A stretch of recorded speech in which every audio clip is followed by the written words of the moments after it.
Ameriška borovnica raste v izredno tipični obliki grma, za katerega je značilno, tako kot za ribeze, aronijo in druge jagodičaste grmovnate rastline, da jo izrezujemo popolnoma do tal.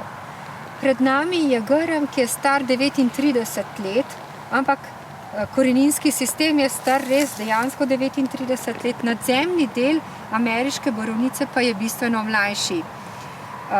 Naša naloga je, da vzdržujemo čim bolj vitalen grm z veliko rodnega lesa, to pa dosežemo le z stalnim izrezovanjem. Za razliko od ribezovih rastlin, naprimer od ribeza, rdečega, kosmul, črnega ribeza, kjer je starost lesa od 1 do 3 leta najbolj primerno, je značilno za ameriške borovnice to, da je les lahko star tudi 5 do 6 let. Ne želimo pa, da so veje starejše od 6 let.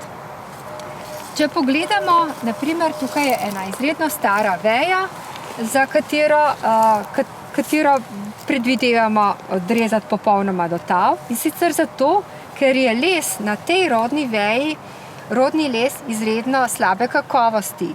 Poganjki so izredno kratki, brsti drobni, tudi če so to cvetni brsti, so izredno drobni in neperspektivni.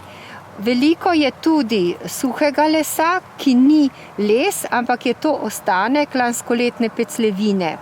Zato nas to ne sme motiti, ampak kot informacija, da je bila ta veja izredno rodna.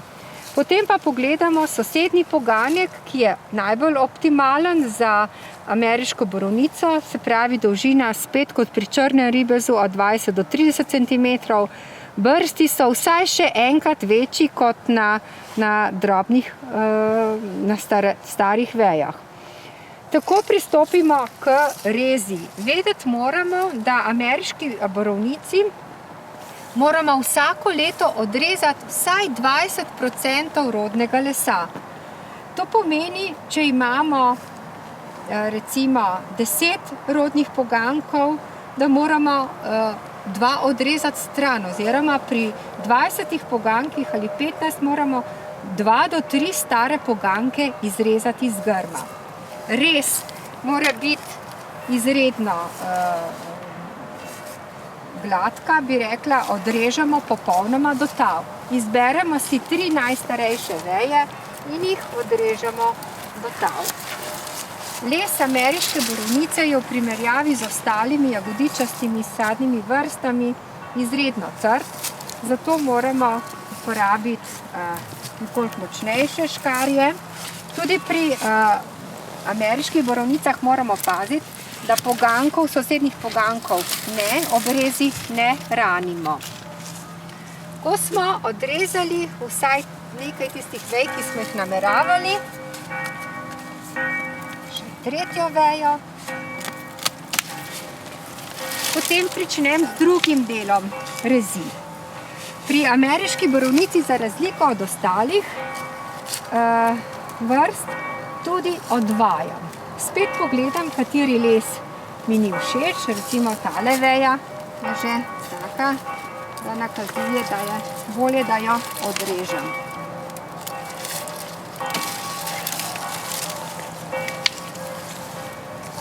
Po videzu je grm že precej mlad, tukaj me še moti veja, ki raste precej pri tleh, in jo bom odrezala. Če primerjamo ta kup odrezanih vej s tem kupom, vidimo, da smo teh 20% že dosegli in pričnemo samo z bolj detaljnimi rezmi.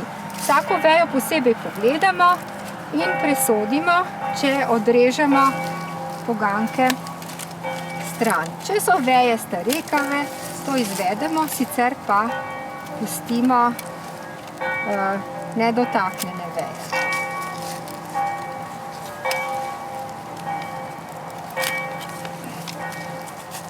To je zelo močna in bujna veja, tudi tukaj jo pustim popolnoma nedotaknjeno, da bom nekoliko prikrajšala. Odstranjujem tudi poganjke, ki so močno noter v razraščeni v grm.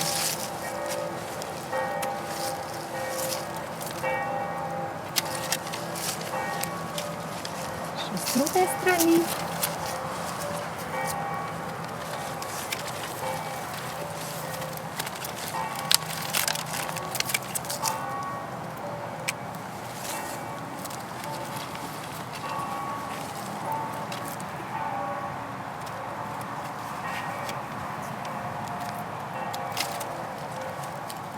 V grobem je zdaj res narejena, sedaj pa pogledam, koliko ima mladih poganjkov, izstav izraščajočih, ki jih moram tudi razredčiti. Naprej naj bi rasli samo 2 do 3 poganjki, vse ostalo odstranim proč.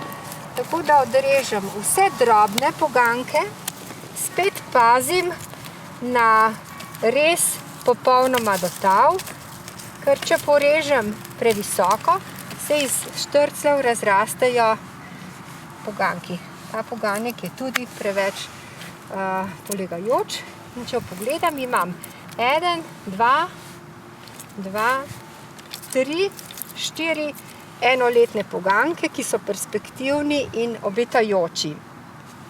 Zadnja faza rasti, ki jo izvajamo običajno samo v domačih vrtovih, ne pa v intenzivnih nasadih, je odstranjevanje lanskoletne suhe pecljevine. Če koga moti, lahko izvaja to tako, z roko, z rokavicami, v suhem vremenu, ko so res poganjki suhi, sicer pa tega ne delamo v intenzivnih nasadih, ker imamo na stotine grmov, se temu opravilu izognemo. Tukaj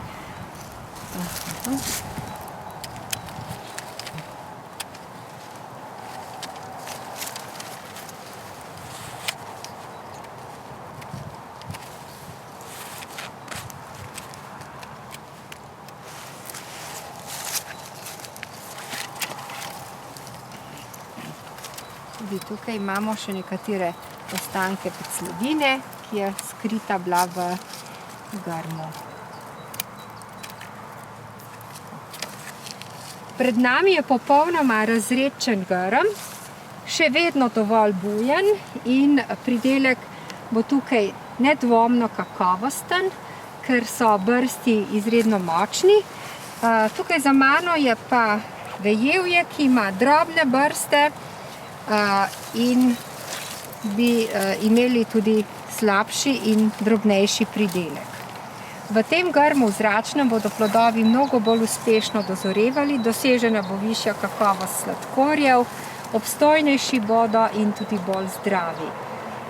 Cel nasad bomo seveda pokrili z mrežo proti ptičem in proti ptoči, kar je pa v zadnjem času, v zadnjih 4-5 letih velik napad Drosophile Suzuki, to je plodove vinske mušice.